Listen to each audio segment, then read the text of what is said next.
नमस्कार, आप देख रहे हैं डीडी न्यूज और आपके साथ इस वक्त के समाचार लेकर मैं हूं ममता चोपड़ा। आइए शुरुआत करते हैं मुख्य समाचारों के साथ। भाजपा ने झारखंड चुनाव के लिए जारी किया अपना संकल्प पत्र। अमित शाह ने कहा, ये चुनाव झारखंड का भविष्य तय करने वाला चुनाव।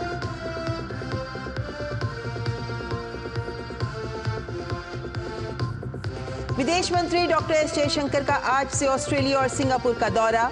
द्विपक्षीय संबंधों पर करेंगे चर्चा।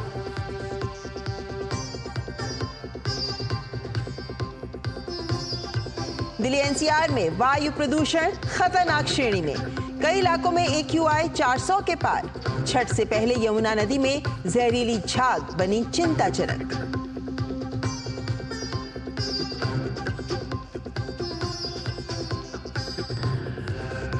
डोनाल्ड ट्रंप और कमला हैरिस ने नॉर्थ कैरोलिना में किया अंतिम दौर का प्रचार।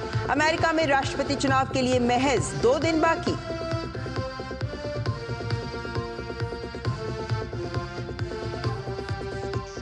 और मुंबई टेस्ट में 147 रन के लक्ष्य का पीछा करते हुए आधी टीम पेवेलियन वापस। ऋषभ पंत और रविंद्र जडेजा क्रीज पर मौजूद।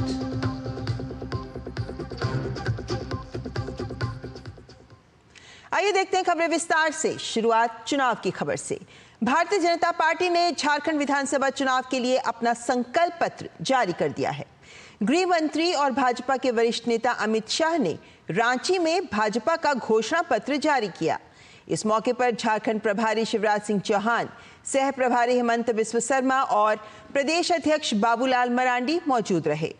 गृह मंत्री अमित शाह ने संकल्प पत्र जारी करने के बाद कहा कि झारखंड का ये चुनाव न केवल सरकार बदलने का चुनाव है, बल्कि राज्य का भविष्य सुनिश्चित करने का चुनाव है। तो झारखंड में इस बार भारतीय जनता पार्टी आत्मविश्वास से लबरेज। पंच प्रण भारतीय जनता पार्टी के द्वारा पहले ही घोषित कर दिए गए, जिसके बाद आज संकल्प पत्र भाजपा की ओर से जारी किया गया है। और भाजपा की ओर से ये भी कहा गया है कि ये झारखंड की जनता को तय करना है कि उनको कैसा भविष्य चाहिए। लेकिन ये बात जरूर आज गृह मंत्री अमित शाह ने भी अपनी जनसभा में सामने रखी कि भाजपा का संकल्प पत्र प्रदेश को और आगे लेकर जाने वाला संकल्प पत्र है।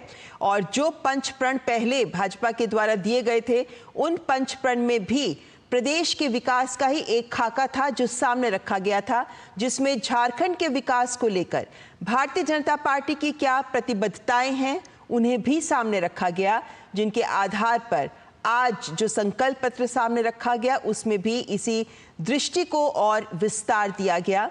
और ये झारखंड के जनता अब ये निर्णय ले सकती है अपने मतदान के द्वारा कि किसे वे प्रदेश की सत्ता पर काबिज करना चाहती है और कौन सी पार्टी, कौन सा गठबंधन है जो प्रदेश को और आगे लेकर जा सकता है। लेकिन डबल इंजन की सरकार क्या प्रदेश को और गति प्रदान कर सकती है? भारतीय जनता पार्टी का जो विजन है झारखंड के विकास को लेकर, खासतौर पर जनजातीय समुदाय के विकास को लेकर, उसकी तुलना अब अन्य दलों के वायदों के द्वारा के साथ की जा रही है। और जब बात वायदों की होती है तो भारतीय जनता पार्टी और एनडीए गठबंधन भी इस बात को लेकर विपक्ष पर लगातार हमलावर है, खासतौर पर कांग्रेस पर, क्योंकि जिस तरीके से मल्लिकार्जुन खड़गे का बयान सामने आया कि चुनावी वायदे वही होने चाहिए जिनको पूरा किया जा सके। तो इस संदर्भ में देखें तो संकल्प पत्र जो भारतीय जनता पार्टी ने आज जारी किया है, गृह मंत्री अमित शाह के द्वारा जो जारी किया गया है, इस संकल्प पत्र में बीजेपी की, एनडीए की क्या विजन रही है सरकार को लेकर, झारखंड सरकार में भारतीय जनता पार्टी किस तरीके से प्रदेश का विकास करेगी, इसी को आज अमित शाह ने सामने रखा। झारखंड का ये चुनाव न केवल सरकार बदलने का चुनाव है, झारखंड का ये चुनाव झारखंड का भविष्य सुनिश्चित करने का चुनाव है। झारखंड की महान जनता ने तय करना है कि आकंठ भ्रष्टाचार में डूबी हुई सरकार चाहिए या विकास के रास्ते पर मोदी जी के नेतृत्व में चलती हुई भाजपा सरकार चाहिए। घुसपैठ कराकर झारखंड की अस्मिता, रोटी बेटी माटी तीनों को खतरे में डालने वाली सरकार चाहिए या परिंदा भी पैर न मार सके ऐसी सरहद की सुरक्षा करने वाली भारतीय जनता पार्टी की सरकार चाहिए। झारखंड के तोरपा में विधानसभा चुनाव के लिए नाम वापसी के बाद अब कुल 12 प्रत्याशी चुनावी मैदान में डटे हैं। विधायक कोचे मुंडा तीसरी बार तोरपा सीट से भाजपा के प्रत्याशी बनाए गए हैं। वहीं इंडी गठबंधन ने झामुमो प्रत्याशी सुदीप गुड़िया को प्रत्याशी बनाया है। यहां मुकाबले को त्रिकोणीय बनाने के लिए कांग्रेस के बागी प्रत्याशी भी निर्दलीय उम्मीदवार बनकर जोर आजमाइश कर रहे हैं।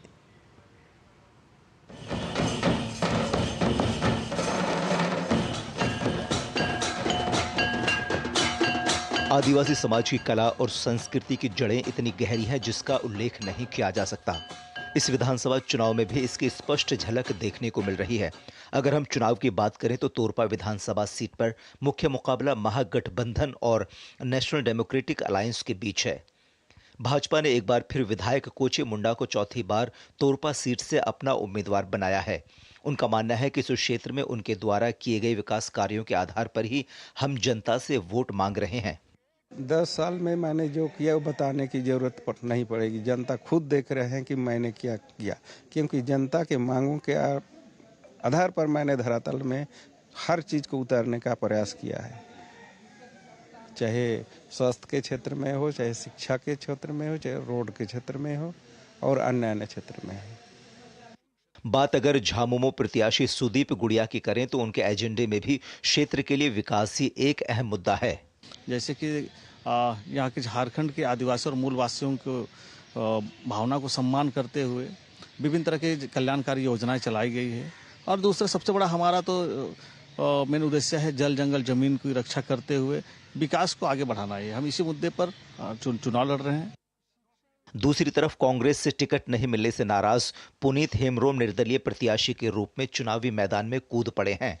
मैं निर्दलीय प्रत्याशी के रूप में इसलिए भी चुनाव लड़ रहा हूं कि यहाँ के जितने भी लोग हैं उम्मीद किए थे कि मैं टिकट लेके कांग्रेस पार्टी से यहाँ का उम्मीदवार होऊंगा, लेकिन किसी कारणवश टिकट अगर काट दिया गया तो वो तो जनता नहीं समझ पा रही है कि किस कारण से कटा है। मैं भी नहीं समझ पा रहा हूँ कि किस कारण से कटा है। तो जनता और यहाँ के जितने सोशल संगठन हैं, बहुत से लोगों के कहने पे मैं चुनाव लड़ रहा हूँ। प्रत्याशियों के आपसी घमासान के बीच आम जनता भी अपनी आवाज को पूरी ताकत के साथ रख रही है। विधानसभा हम लोग का तोरपा जो हुआ ना, और यहाँ का जो विधायक है हम लोग का कोचे मुंडा, ये हम लोग का एकदम एक नंबर का हम लोग का विधायक है। हम लोग का महिलाओं के लिए बहुत कुछ किए हैं। ये हम लोग हर सुख दुख में उनका सहयोग लेते हैं, और दुख में तो कभी भी बोलते हैं तो हमारे यहाँ पहुँच जाते हैं। और हमारे यहाँ ही नहीं, हमारे पूरे एरिया में छठियारी हुआ, शादी हुआ या फिर कुछ भी मरखी हुआ, कुछ भी हुआ, ये तुरंत पहुंच जाते हैं और जितना हो सके हम लोग पे का सहयोग करते हैं। हमारी समस्या, सबसे बड़ी समस्या है बालू की समस्या। हमारे कोई भी गरीब दुखी कोई भी घर बना रहे हैं, छोटे हो चाहे बड़े हों, बहुत हमें तकलीफ हो रही है बालू को।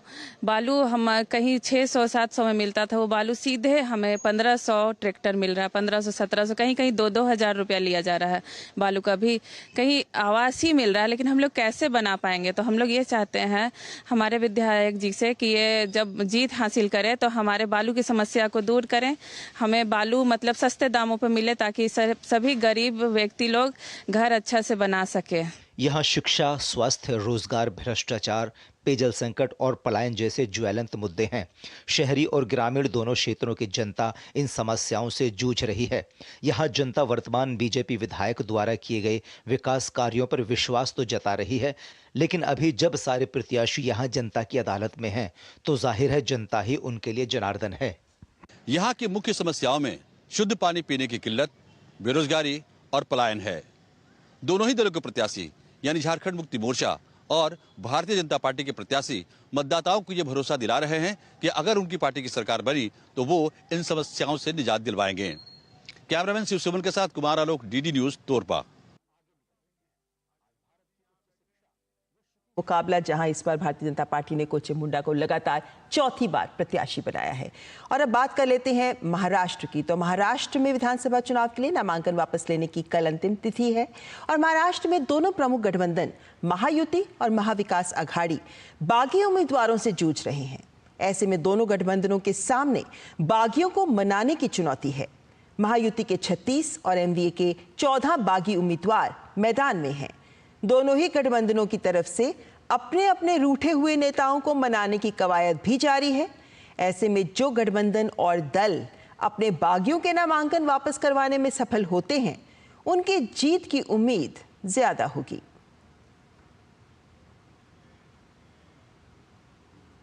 और पुणे छावनी विधानसभा निर्वाचन क्षेत्र पुणे जिले में स्थित महाराष्ट्र विधानसभा निर्वाचन क्षेत्रों में से एक है। पुणे छावनी विधानसभा से साल 2019 में सुनील कांबले भाजपा से विधायक बने और इस बार के चुनाव में भी उन्हीं को उम्मीदवार बनाया गया है। सुनील कांबले ने अपने क्षेत्र में ट्रैफिक और पानी की समस्या को दूर करने के अलावा लोगों को बीमारी में भरपूर मदद की है। मुद्रा लोन के जरिए रोजगार के साधन उपलब्ध कराए हैं। सुनील कांबले से बात की हमारे संवाददाता धीरज कुमार ने। पुणे कैंटोनमेंट विधानसभा क्षेत्र से भाजपा के प्रत्याशी सुनील कांबले इस वक्त हमारे साथ मौजूद हैं और जिनसे हम बात करते हैं कि सर, चुनाव का वक्त है तो लोगों के मन में सबसे पहला सवाल ये होता है कि आप 5 साल के एमएलए रहे हैं, क्या विकास कार्य हुए? कैंटोनमेंट के बारे में बोलना तो सबसे पहला, कोविड महामारी शुरू होने से एक कैंटोनमेंट में एक हॉस्पिटल है बड़ा, सरदार वल्लभ भाई पटेल हॉस्पिटल। आजादी के फर्स्ट टाइम ऐसा है कि स्टेट गवर्नमेंट ने सेंट्रल गवर्नमेंट के पैसा डेवलपमेंट के लिए पैसा देने के पहले टाइम है ऐसा। दूसरा, विकास के लिए बोलो तो 40 साल से यहाँ एक घोरपड़ी में ट्रेन जाती थी तो दिन में 109 बार ट्रेन जाती है, तो 109 बार वो रेलवे फाटक बंद होता था और लोगों को आने जाने में बहुत परेशानी हो जाती थी। हमने वहाँ 2 उड्डान पुल बनाया, एक का भी काम चालू है, एक अभी लोकार्पण हो गया। वहाँ से लोगों की परेशानी कम करने का हमने काम किया है। केंद्र सरकार की जो स्कीम है, चाहे मुद्रा स्कीम है या आरोग्य की स्कीम है, उस स्कीम को आपने गांव-गांव तक पहुंचाया है, अपने क्षेत्र में पहुंचाया। इसके पीछे के कारण क्या रहा है? मोदी साहब ने जो आयुष्मान भारत की जो योजना लाई, तो वो योजना के माध्यम से हमने हर घर तक पहुंचाई ये योजना। कम से कम 65,000 लोगों का हमने वो आयुष्मान भारत योजना का कार्ड दे दिया है और उससे बहुत सारे लोगों को उसका फायदा हो रहा है। पूना के कोई भी हॉस्पिटल, बड़े हॉस्पिटल में जाएंगे तो वहाँ आयुष्मान भारत योजना का जो मेंबर है तो उसको फ्री में इलाज हो रहा है।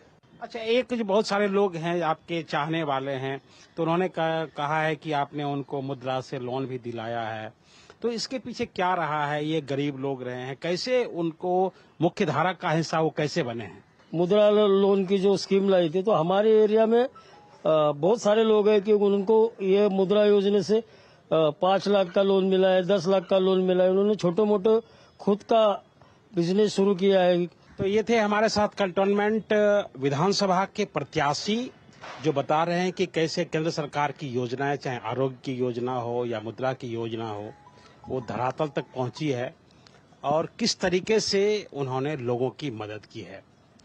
कैमरामैन सुमित धीमान के साथ Dheeraj Kumar, DD news, Pune cantonment.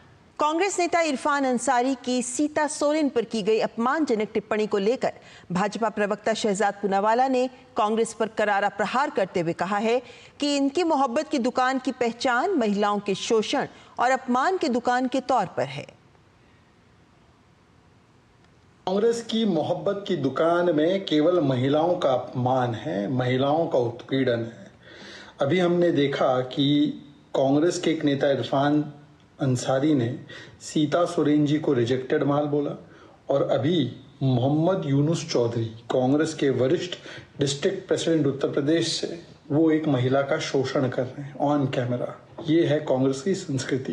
Congress का स्टैंड कटवा रेपिस्ट के सपोर्टर को लेने पर, लाल सिंह को पार्टी में लेने पर, टिकट देने पर, आरजीकर मामले में चुप रह जाना, स्वाति मालीवाल मामले पर चुप रह जाना, यही तो कांग्रेस की असली पहचान है। महिलाओं का अपमान, लड़की हूं लड़ सकती हूं कहने वाली प्रियंका वाड्रा जी, इस प्रकार के लोगों को आपने चुनकर अपनी पार्टी में लिया है। इसीलिए तो अंकिता दत्ता छोड़कर चली गई। इसीलिए तो कई सारी कांग्रेस में जो महिलाएं हैं वो शिकायत करके कांग्रेस छोड़कर चली गई। केंद्रीय मंत्री हरदीप सिंह पुरी ने भी कांग्रेस पर जमकर हमला बोला।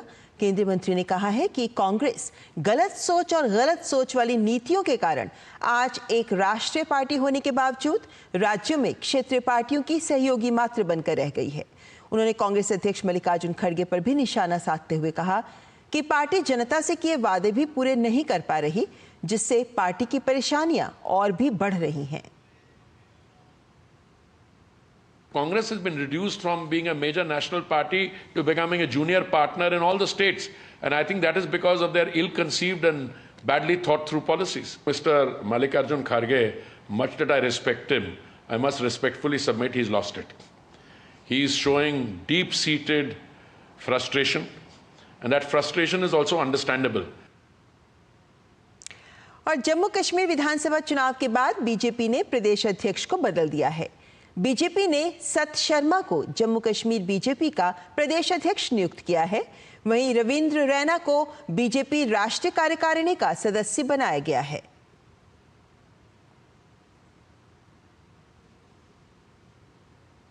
विदेश मंत्री डॉक्टर एस जयशंकर आज से ऑस्ट्रेलिया और सिंगापुर की 6 दिन की यात्रा पर रहेंगे। इस दौरान विदेश मंत्री ब्रिस्बेन जाएंगे और ऑस्ट्रेलिया में भारत के चौथे वाणिज्य दूतावास का उद्घाटन करेंगे। वे कैनबरा में ऑस्ट्रेलिया के विदेश मंत्री पेनी वोंग के साथ विदेश मंत्री स्तरीय रूपरेखा संवाद की 15वीं बैठक की सह अध्यक्षता करेंगे। विदेश मंत्री ऑस्ट्रेलिया के संसद भवन में दूसरे रायसीना डायलॉग अंडर के उद्घाटन सत्र को भी संबोधित करेंगे। यात्रा के दूसरे चरण में डॉक्टर जयशंकर 8 नवंबर को सिंगापुर जाएंगे। वहां वे ASEAN Bharat think tank network के 8वें गोलमेज सम्मेलन को संबोधित करेंगे। वे सिंगापुर के नेतृत्व से मिलकर दोनों देशों के बीच घनिष्ठ साझेदारी की समीक्षा करेंगे और द्विपक्षीय संबंधों को और बढ़ाने के लिए रास्ते तलाशेंगे। छत्तीसगढ़ के सुकमा के जगरगुंडा में साप्ताहिक बाजार ड्यूटी में तैनात पुलिस पार्टी पर नक्सलियों के स्मॉल एक्शन टीम ने चाकू से हमला कर दिया। हमले में थाना जगरगुंडा के 2 जवान घायल हो गए हैं, जिनका प्राथमिक उपचार किया जा रहा है। हमले के बाद बाजार में अफरा तफरी मच गई।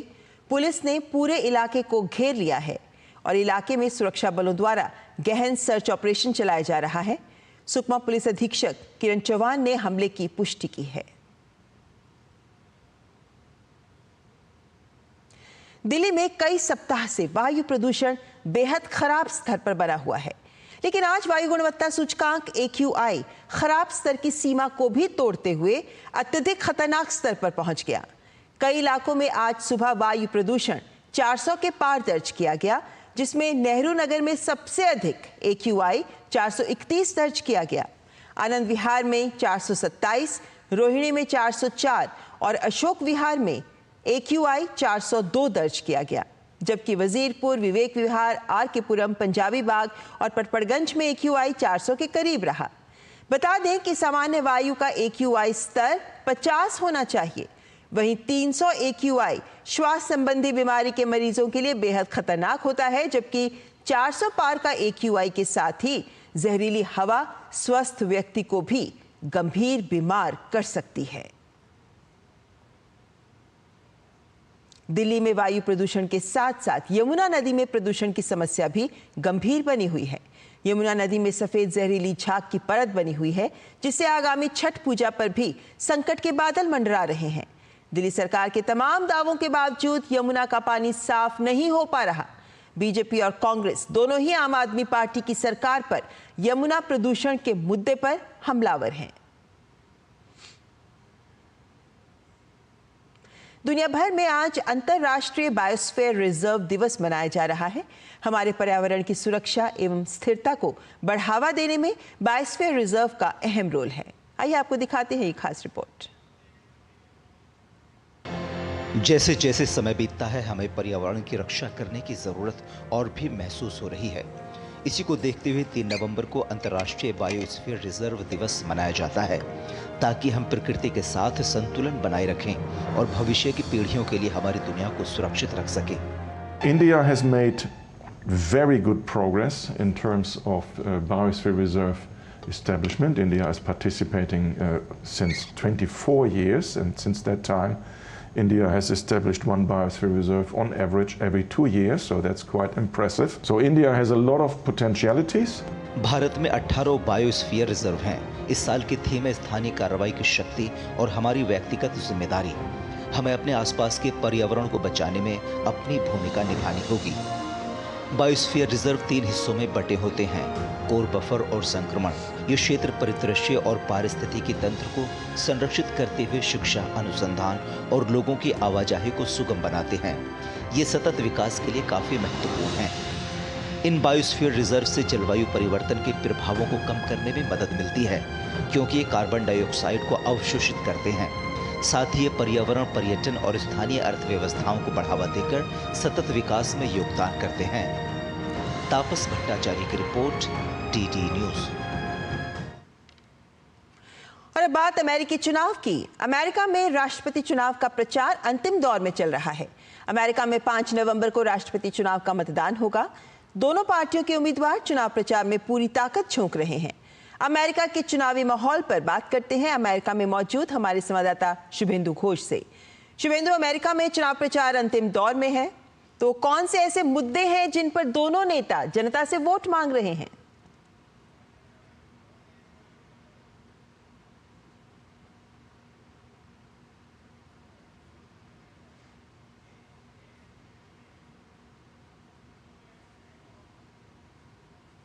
देखिए, हम देख पा रहे हैं कि चुनाव का जो पूरा फोकस है, जो कैंपेनिंग का फोकस है, वो डोनाल्ड ट्रंप हो या कमला हैरिस हो, पूरा फोकस कैंपेनिंग का स्विंग स्टेट्स पर है। अब इस बात में कोई शक नहीं है कि जो स्विंग स्टेट्स हैं, जो 7 स्विंग स्टेट्स हैं, यही तय करेंगे कि अगला राष्ट्रपति कौन होगा अमेरिका का। नॉर्थ कैरोलिना में दोनों ने कैंपेनिंग की, डोनाल्ड ट्रंप और कमला हैरिस ने जहां हम अभी हैं, जॉर्जिया, अटलांटा, यहां पर भी उन्होंने कैंपेनिंग करी। स्विंग स्टेट इसलिए अलग है क्योंकि इन स्टेट्स में ये तय कर पाना मुश्किल होता है कि उनका पूरी तरीके से रुझान किसकी तरफ है। हम जॉर्जिया का एक उदाहरण दें तो 2016 में जब डोनाल्ड ट्रंप इलेक्शन जीते थे और राष्ट्रपति बने थे, तो जॉर्जिया ने उनको सपोर्ट किया था, और 2020 में जब जो बाइडेन राष्ट्रपति बने तो जॉर्जिया का वोट डेमोक्रेट्स को मिला था। इसी कारण से जो ओपिनियन पोल्स भी हैं वो भी बटे हुए हैं, बिल्कुल टक्कर की, कांटे की टक्कर बता रहे हैं डोनाल्ड ट्रंप और कमला हैरिस के बीच में। इश्यूज की बात करें तो अब जो है, जो कैंडिडेट्स हैं वो उन्हीं इश्यूज पे सबसे ज्यादा जोर दे रहे हैं जिन पे उनको लगता है कि वोटर्स उनकी बात समझेंगे और उन कारणों से मोटिवेट होकर वो उनको सपोर्ट करेंगे, उनको वोट करेंगे। कमला हैरिस जो एबॉर्शन का सेंसिटिव इशू है उस पर पूरा जोर दे रही हैं। वो इस इलेक्शन को विमेन एम्पावरमेंट और जो महिलाओं का हक है अपने शरीर के ऊपर, उससे जोड़कर सामने रख रही हैं। वहीं डोनाल्ड ट्रंप सुरक्षा का मुद्दा है जो कि इलीगल इमिग्रेशन से जुड़ा हुआ है, जो बॉर्डर सिक्योरिटी से जुड़ा हुआ है, उस पे पूरा फोकस कर रहे हैं। तो इस तरह हम देख रहे हैं कि स्विंग स्टेट पे फोकस है और जो इश्यूज हैं अब भी वो बहुत नैरो डाउन हो चुके हैं, ताकि अब कोई भी गुंजाइश ना हो कि वोटर्स के मन में कोई भी डाउट हो कि सबसे इंपॉर्टेंट इशू उनके लिए क्या होना चाहिए। इसी डायरेक्शन में हम देख रहे हैं कि कैंपेनिंग डोनाल्ड ट्रंप और कमला हैरिस की। जी शुभेंदु, तो दोनों दल अपने अपने मुद्दे रख के सामने है, देखना होगा जनता किनको पसंद करती है। फिलहाल शुक्रिया शुभेंदु अमेरिका से हमारे साथ जुड़ने के लिए। और अब खबर खेल जगत से। मुंबई टेस्ट में न्यूजीलैंड ने भारत को जीत के लिए 147 रन का लक्ष्य दिया। तीसरे दिन 171 रन पर 9 विकेट से आगे खेलने उतरी न्यूजीलैंड की टीम 174 रन पर ढेर हो गई। एजाज पटेल का विकेट रविंद्र जडेजा ने लिया। पहली पारी में 5 विकेट लेने पर रविंद्र जडेजा ने दूसरी पारी में भी 5 विकेट लिए और इस तरह उन्होंने टेस्ट मैच में 10 विकेट लिए। ताज़ा समाचार मिलने तक भारत ने 147 रन के लक्ष्य का पीछा करते हुए 6 विकेट के नुकसान पर 81 रन बना लिए हैं। और इसी के साथ इस बुलेटिन में फिलहाल इतना ही, लेकिन डीडी न्यूज़ पर खबरों का सिलसिला लगातार जारी है। नमस्कार।